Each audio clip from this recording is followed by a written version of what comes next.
This shiur is dedicated to Ilui Nishmat Reina Bat Devorah. The Shama should have an aliyah. This great desserts here, sponsored by her beloved Sheikhia grandson, Avner. Parasha Korach tells us maybe about the first effort, maybe in history, for a coup, of a hostile takeover of authorities. It's a very interesting case, since we are not talking about the regular people who we dealt with so far. Ah, here's Shalom. I was wondering where you went. The regular people that we had beforehand, the serial complainers, those who said, give me food, give me this, I want sir basar, not those hoodlums who try to force themselves and do different things. You know what? It wasn't a demonstration of unions or even just of bored people who claim to have social justice. It wasn't that. We're talking about 250 people of the elite, that among them, and by the way, I don't know if you see it, it starts from little things. It starts from complaining about we don't have desire a few weeks ago, but the man, to we want more meat, to the Eretz Israel, and now all of a sudden, instead of the leaders leading the people are leading the leaders. I saw a lot of similarity between this parasha and what happens in today's politics almost all over the world. Between us, it's not good. It really isn't good. So, and on top of them leading that gang is no other than the cousin of Moshe Rabbeinu, who really, if you think about it, really had it made.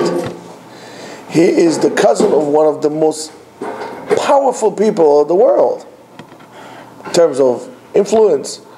He himself was known to be one of the wealthiest. I think the Midrash quotes him as to be one of the top 2 wealthy people in history.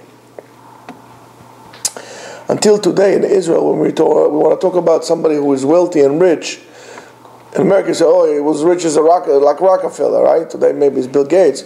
But in Israel, in Hebrew today, we want to talk about tremendous wealth, which says Ashir ka Korach, wealthy as Korach. And he's a wise man, and even a little bit of a prophet. Ladies and gentlemen, please welcome Korach. That's the guy, that's the head. Of course, we know what happened to him. He comes in and complains, not getting into that. The whole ordeal will happen. You can find it. I would recommend to all of you to read the Me'am Loez, one of my most favorite readings. If it gets a lot of midrashim there, so feel free to read that. Of course, he comes in, and at the end of this ordeal, this sinkhole comes out and swallows him and everything that he has, and he disappears. So we need to see exactly what happened there. What exactly happened there? It is very strange, very bizarre. How does it affect me? And what does it teach me internally about myself?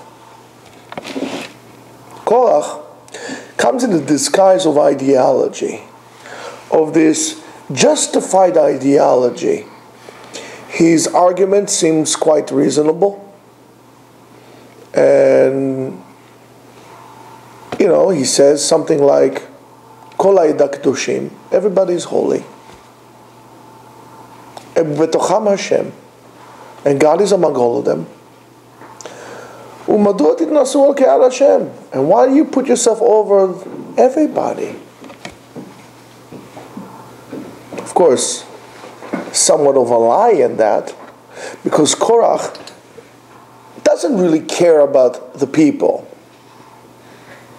He just wants so-called what's good for the people, for himself, to use that.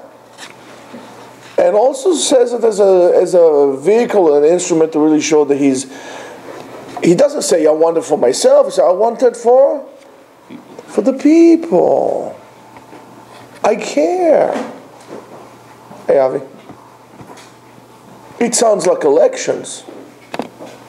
All of a sudden in elections you find all those wonderful people coming out of the woodwork, all of a sudden caring about the people. 2 seconds after that, they don't care. You can never get a hold of them. You can never speak to them. They don't really care about you. All they care is to get another term. You know, something like that. And he says, we always said, each and every one of us, I mean, Korach has there's a point here. We did say that each and every one of us has a divine spark in him, which is identical to all. That's why, in potential, Korach says, hey, your spark is not bigger than mine, than his, and so on and so forth. We all equal. In potential, we all could become Moshe Rabbeinu. Right? We can all become or have this means of communication with God as much as you have. So why exactly you became the leader? Why not me? I'm sorry, us. That's what he's doing. He says, in a way, why do we need leaders? Why do we need leaders? We all equal. We all capable. We all communist, socialists. He says the same thing. If we're going to call this socialism or communism, why won't you refer to it as Korachism? That's exactly what it is. That's exactly, let's get rid of the old regime. Let's put somebody who can represent the people in power. And of course, you become all little Stalins after that. I mean, we're all equal. But I'm more equal than you, that's why I'm going to become the head. That's basically what he's saying here. Yes, it's true that each and every one of us has a job, has a tafkid. It's true. And to that matter, the job is because we have this divine spark into us. But not everybody could do the job of another person. Then you need to understand, there isn't a person that comes to the world for no reason. There's no person like this. Everybody comes to this world with a specific job. Every person, Jew, Gentile alike, has a purpose in his life and a purpose in which he came to this world for. Every human being. So the question is, how do I know what my job is? How do I know what's my purpose? How do I know what my tafkid? Tafkid in Hebrew is a job, purpose.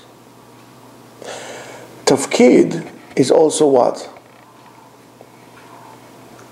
Lifkod. Lifkod is to count. To what?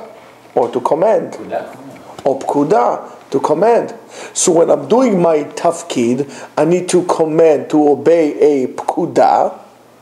I'm also nifkad, I'm counted for something. And I count for something. And that's the chain of events. That's how things happen in the world. So, how do I do that? How do I know what my job is? We need to understand, and this is very important, try to remember this, that as soon as I decide to operate in reality, and I specifically say reality, to operate with the clear understanding and with emunah, with belief, that I have a job, only then my job or my purpose would be revealed. You cannot expect your job, your purpose in life to be revealed if you're not willing to acknowledge that you have one and it is unique to you. Only when I do that, I can actually have life of purpose, life of meaning. Only then. And the purpose is, again, very unique to each and every one of us. Sometimes that purpose or that job, let's call it a job, would reveal through time. It's not going to go, all of a sudden you're going to have this like, oh, eureka, that's my job. Through pe'ula, through action, you'll come and say, oh my goodness, that's what I was destined for. And I can tell you this, Rabotai, this is not in theory. I'm telling you this firsthand. Firsthand. I know exactly what my job is in this world. I know exactly what my job is in this life. But I realize what it is only when something happens. And we'll get to it a little later.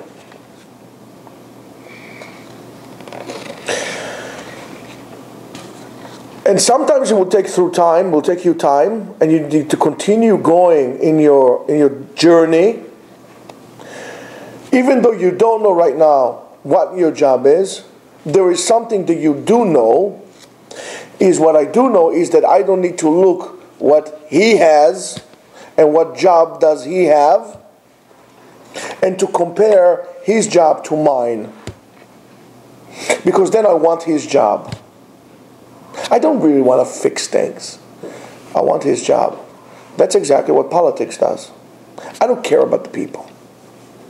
I don't really care about anything. I care because I'm a little Korach in me, and I want his job.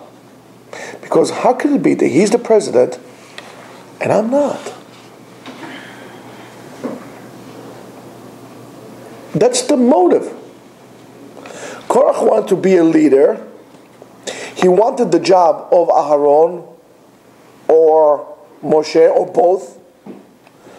As soon as he did not receive that job, right, he kind of fitted himself with this ideology which would serve him. And this ideology is that everybody has to have the job of Moshe Rabbeinu. Right? Not that he really believed that. Close the door.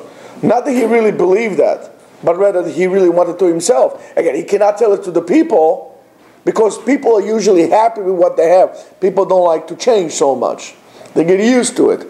They didn't want to replace Moshe Rabbeinu. But how can he sell them this idea to replace Moshe Rabbeinu? He says, we all do that. And guess what? I'm the best one to fit that job. Yes, we all equal, but I'm the best for that. That's what he did.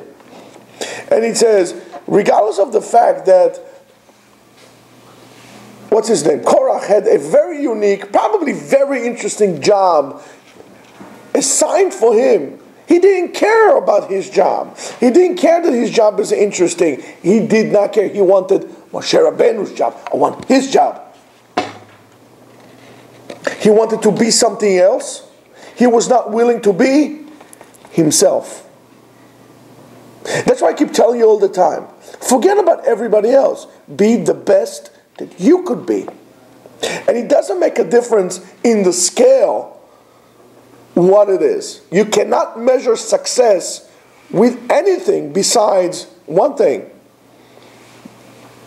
or two. First one, how close did you get to God when you were alive? Second, did you become who you could become? It doesn't make a difference if, for example, he has more money and he has more wisdom, and all I could do is to flip burgers. That's the only thing I'm capable of becoming. That's my destiny in the world, to flip burgers. In Shamayim, in reality, if my destiny was to flip burgers and his job was to be a bus driver, but somehow he became a billionaire, the truth of the matter is that I live to my potential. I fulfill my job in this world. He did not. His job was to be a bus driver, and through that he would do what he needed to do. He would fix what needed to be fixed in this world. He didn't. He became a billionaire. That's not a success. In the real world, that's a failure. And we are not willing to acknowledge that we have a job, and we're not willing to operate through emunah, through true belief, and that's why we never know what we do. What's our job? And we feel lost, and we're miserable. And then something very interesting happened, believe me, to all of us. And this happens to all of us. And what happens to all of us stems from this concept, which is very difficult. And by the way, that's what brought him the great churban, the great destruction to himself and all his company. I mean, you have to understand, these people were big shots. How could it be that such people with such caliber could make such mistakes? The Midrash tells us that, what's his name? Korach was very smart, was clever. I mean, you cannot make money, so much money, not being clever. It was clever. But the Midrash says, Eino hit'ato, his eye deceived him, made him mistaken. He was a wealthy man. He was smart. He was also a little bit of a prophet. He looked into prophecy. He said, guess what? Mirror, mirror on the wall. Who's the richest one of all? Me.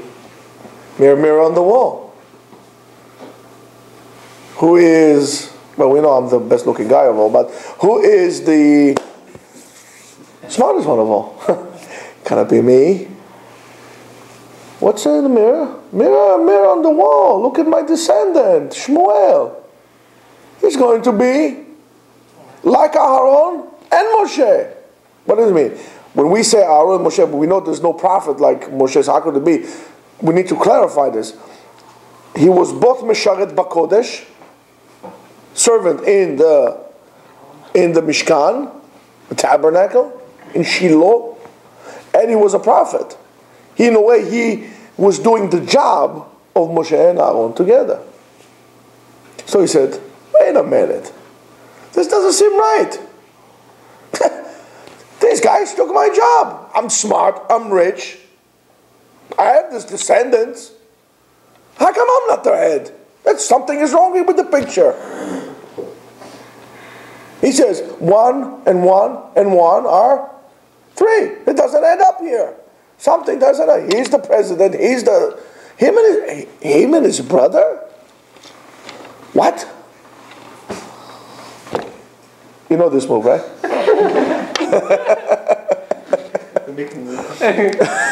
All right? And he says, on top of all, I'm also a little prophet here. I have prophecy. And he says, let's see. They took everything that I have and they stole it from me. They don't deserve it. So what are we going to do? Very simple. As we said before, we change the regime, change the old guys, and we take it. But what happens here? What happens here? That issue is that the eye sees, and the eye gives us an illusion of a false reality. An illusion of a false reality. We also sometimes fall into this trap of a false reality. In each and every one of us are motives and character traits of this Korach in each and every one of us. Believe it or not. Sometimes we are all being sucked into this this illusion, this reality which is of course an illusion, that has all kind of calculation, and it has all kind of like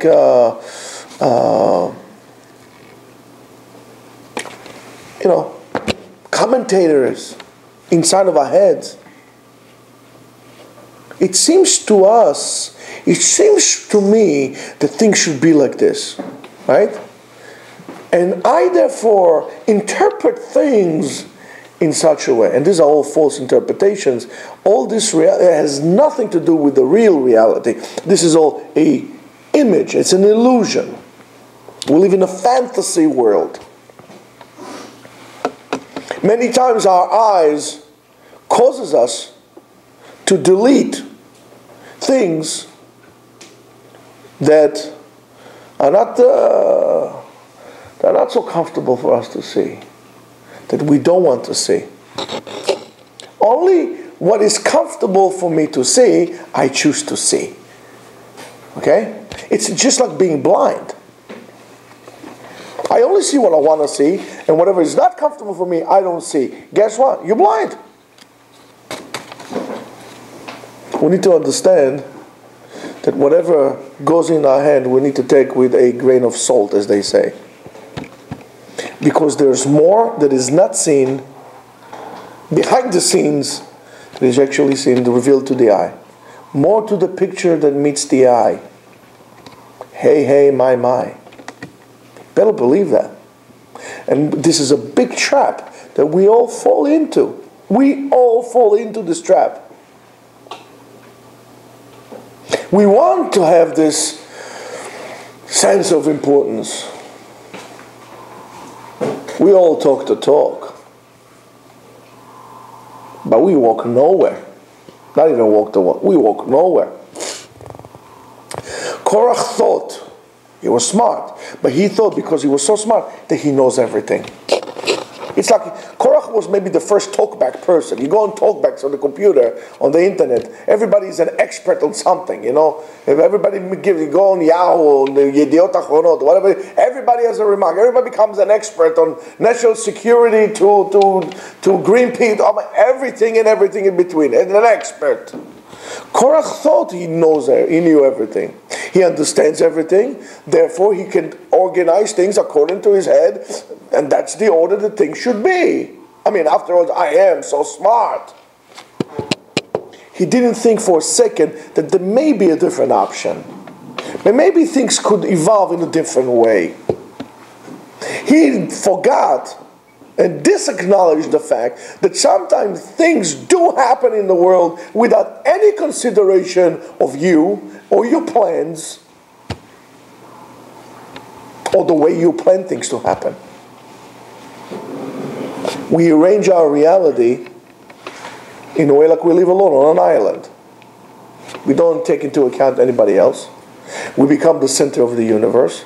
And that's a good case. Sometimes we make our decisions like we are God. That we know what will happen. And we could manipulate the whole world. Habibi, you're only a human being. That's it. And the question is why? And Chazal tells us there's a concept, Haser Safek. Remove yourself from doubt. That lack of clarity, Choser Vadaut, I'm not sure, the unknown, that I don't know what's going to happen, and I'm afraid of the unknown, would cause me many times to create a virtual reality. Because I don't know what's going to happen. That virtual reality of our life is called Choser Emunah, lack of belief. It doesn't make a difference what's going to happen. What makes a difference is what are you doing now? What are you doing now? I don't know what's going to happen. And it's not up to me to worry. I'm not saying have like a so-called like a blind belief that you just sit there and waiting for things to happen. No. But you acting because it needs to be done. And the time to do it is now. And that's the concept behind Hillel. Hillel HaZaken haya omer, ochlam v'kocham. No, it's something else. Why omer? Imen anili mili. What does it mean? It is all up to me. Nobody is going to do anything else. I want something, in other words, I'm going to go get it. Imen anili mili. Don't wait for anybody else. What else did he say? V'im lo achshav.